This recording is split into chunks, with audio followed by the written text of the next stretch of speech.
Coco, Mehmet Gültas. 18h52, l'heure d'un autre forum des idées. Dans certains pays, le simple fait d'avoir ces règles provoque la déscolarisation des jeunes filles. Ce problème existe au Tchad. En Suisse, une association a été créée pour lutter contre ce phénomène. Elle s'appelle Ensemble Sawa. Elle veut promouvoir la santé et l'hygiène menstruelle chez les jeunes femmes au Tchad. Bonsoir, Adjnana Mahamat Abouna. Bonsoir. Vous êtes fondatrice de l'association et bonsoir à vous, Marie-Jo Massalé. Bonsoir. Vous êtes responsable de la communication de cette même association. Adjnana Mahamat Abouna, vous êtes vous-même tchadienne, vous habitez en Suisse, à Lutry, dans l'attente d'un permis B. Vous avez beaucoup voyagé dans votre jeunesse, oui, grâce au métier de votre père. Quand est-ce que vous vous êtes rendu compte que les jeunes filles tchadiennes pouvaient être véritablement désavantagées à cause de leurs règles ? Alors, bonsoir Esther, merci de m'avoir invitée.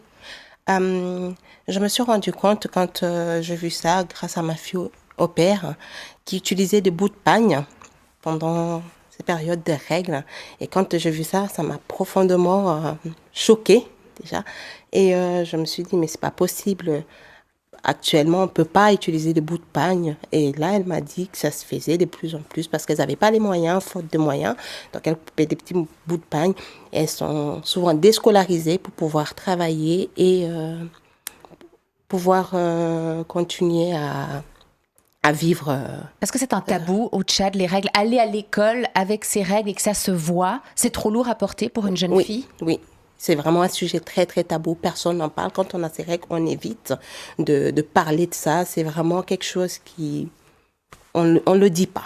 Elles sont gênées, il y a de la pudeur, il y a aussi beaucoup de moqueries. Donc, ça entraîne l'absentéisme, ça entraîne parfois même que les filles interrompent complètement leur scolarité. Et c'est pas normal pour moi. Et quand j'ai vu ça, je me suis dit, mais il faut que je réagisse, que je puisse quand même faire quelque chose. Et arrivée en Suisse, je suis tombée sur un petit reportage d'une jeune fille au Tchad qui n'allait pas à l'école. Et on nous a montré sa journée quand elle n'allait pas. Pourquoi ? Parce qu'elle avait ses règles, elle n'avait pas les moyens de s'acheter des serviettes hygiéniques. Donc, elle faisait des tâches ménagères, elle était à la maison en train de faire des... Et ça, c'est pas normal. Moi, j'estime qu'une fille doit aller à l'école pour pouvoir être une femme indépendante et épanouie plus tard. Alors, vous avez justement créé cette association depuis la Suisse. Marie-Jo Massalé, vous l'avez rejointe. Quel est l'objectif de cette association ? Alors, c'est vraiment de pouvoir aller dans les lieux où malheureusement ils n'ont pas les moyens de pouvoir avoir des serviettes hygiéniques, comme dans les maisons de quartier, dans certains lieux défavorisés, mais aussi pouvoir aller dans les écoles et puis pouvoir réellement parler de ce que sont les cycles menstruels, que c'est quelque chose de normal, c'est pas tabou, il n'y a pas de raison d'avoir de la moquerie, et pouvoir surtout apporter du matériel, donc des serviettes hygiéniques réutilisables gratuitement et pouvoir les distribuer. Pourquoi réutilisables ? Alors, réutilisable parce que les personnes ne peuvent pas forcément payer des grandes marques de serviettes hygiéniques. Et puis même, parfois, c'est même pas dans les magasins, selon les quartiers. Et puis, ça permettrait aux jeunes femmes de pouvoir avoir un matériel chaque mois et puis prendre soin d'elles-mêmes. Alors, le projet, il en est où actuellement ? Alors actuellement, on a pu récolter quelques fonds, on a pu parler avec les autorités, on a pu aller à l'ambassade, rencontrer l'ambassadeur Monsieur Makaila, on a pu discuter avec la commune de Lutry, avoir beaucoup d'aide et de soutien, des bénévoles, des membres qui sont vraiment incroyables, la commune de Lutry qui nous a aidés. Et puis maintenant, on va pouvoir justement avancer dans le projet. On a pu parler de beaucoup de choses par rapport sur notre site web, sur les réseaux sociaux. Et maintenant, on va pouvoir lancer la production parce que grâce à ces fonds, on a pu trouver un local. On va pouvoir payer pendant 1 an déjà le loyer, acheter ces prochaines semaines nos premières machines. On a la formatrice qui est là, donc on va pouvoir vraiment mettre en place et puis commencer tout ça. Adjnana Mahamat Abouna, au Tchad, quel a été l'accueil des autorités ? Vous avez dû trouver des relais sur place. Alors oui, les autorités nous ont très bien accueillis. On a lancé maintenant la procédure pour devenir une ONG internationale.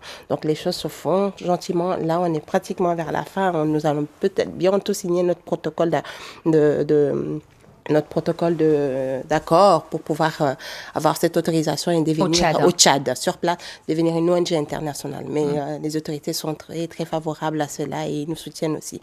Il va falloir recruter des personnes sur place Exactement. pour coudre ces serviettes hygiéniques. Ça va pas être difficile s'il y a justement ce tabou autour des règles? Non. Alors, recruter, non. Mais il faut trouver les bonnes personnes qui voient les choses de la même manière que nous, qui ont à peu près la même vision que nous et qui pourront faire des sensibilisations dans les écoles, surtout pouvoir parler des règles, banaliser ça. Moi, je veux juste abolir ce tabou autour des règles.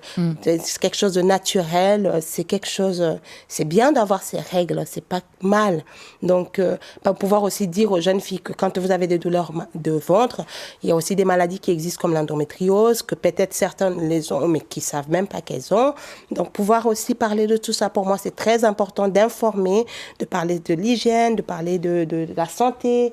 C'est vraiment important de retrouver une belle équipe qui viendra sur place, mais vraiment dans les maisons de quartier, dans les écoles, et pouvoir parler ouvertement, vraiment devant tout le monde. Marie-Jo Masselet, si les gens qui nous écoutent sont intéressés, où peuvent-ils trouver des informations sur cette association ? Alors, essentiellement sur notre site internet, donc www.ensemblesawa.ch, donc Sawa, S-A-W-A, où vraiment là, on a l'entier, nos projets, ce qu'on veut faire.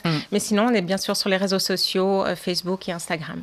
Merci à toutes les deux d'être venues nous parler de cette association Ensemble Sawa. Adjenana Mahamat Abouna, la fondatrice, et vous, Marie-Jo Masselet, qui vous occupez de la communication. Excellente soirée à toutes les deux.